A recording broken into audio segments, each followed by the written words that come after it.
ராசிபுரம் வட்டாட்சியர் அலுவலகத்தில் வைக்கப்பட்டுள்ள மின்னணு வாக்குப்பதிவு இயந்திரம் மற்றும் வாக்குச்சாவடி மையங்களை மாவட்ட காவல் கண்காணிப்பாளர் ராஜேஷ் கண்ணன் ஆய்வு செய்தார். விவரங்களை தருகிறார் நம்முடைய செய்தியாளர் பிருத்திவிராஜ். வணக்கம். இது பற்றிய முழு தகவலை சொல்லலாம். மக்களவைத் தேர்தலானது நாளை நடைபெற உள்ள நிலையில் அதற்காக அரசு அதிகாரிகள் மற்றும் காவல்துறையினர் வாக்குப்பதிவு இயந்திரங்களை வாக்குச்சாவடி மையங்களுக்கு எடுத்துச் செல்லும் பணியில் ஈடுபட்டு வருகின்றனர். இந்த நிலையில் நாமக்கல் மாவட்டம் ராசிபுரம் வட்டாட்சியர் அலுவலகத்தில் மின்னணு வாக்குப்பதிவு இயந்திரம் பாதுகாப்பு அறையில் வைக்கப்பட்டுள்ள மின்னணு இயந்திரங்களை மாவட்ட காவல் கண்காணிப்பாளர் ராஜேஷ் கண்ணன் பார்வையிட்டு அங்கு காவலரின் வருகை பதிவேட்டில் ஆய்வு செய்து கையொப்பமிட்டார்.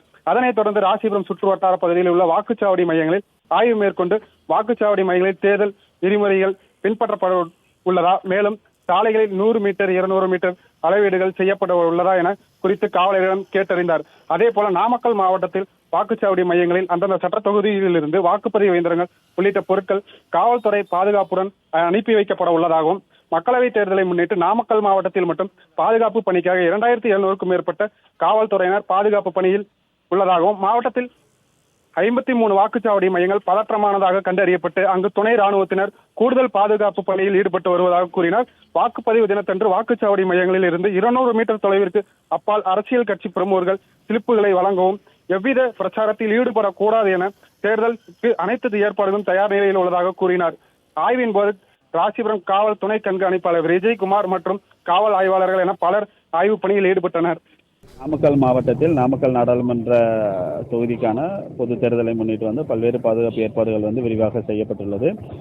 நேற்றைய தினம் வாக்குப்பதிவு மையங்கள் வாக்குச்சாவடிகளுக்கு செல்லும் காவலர்கள் அனைவரும் அவரவரது வாக்குச்சாவடிகளுக்கு டியூட்டி சார்ட்டு கொடுத்து எல்லாரும் அனுப்பப்பட்டனர்.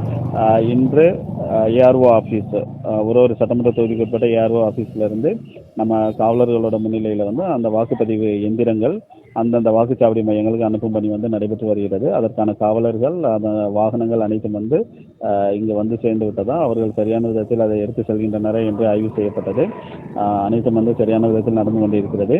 மேலும் இங்குள்ள வாக்குச்சாவடி மையங்களில் 100 மீட்டர் அந்த 200 metre norms and regulations follow பண்ணணும். அதுக்கான ஏற்பாடுகள் செய்யப்பட்டுள்ளதா என்று ஆய்வு செய்யப்பட்டது.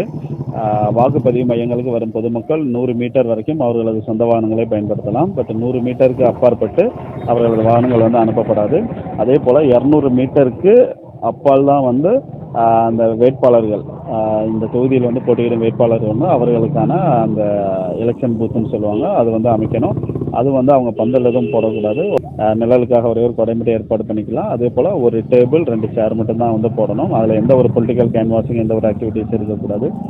ஒன்லி வாக்காளர்களுக்கு அந்த பூத் ஸ்லிப் கொடுக்கறது, அந்த அசிஸ்டன்ஸ் அது மட்டும்தான் அவங்க பண்ணணும்.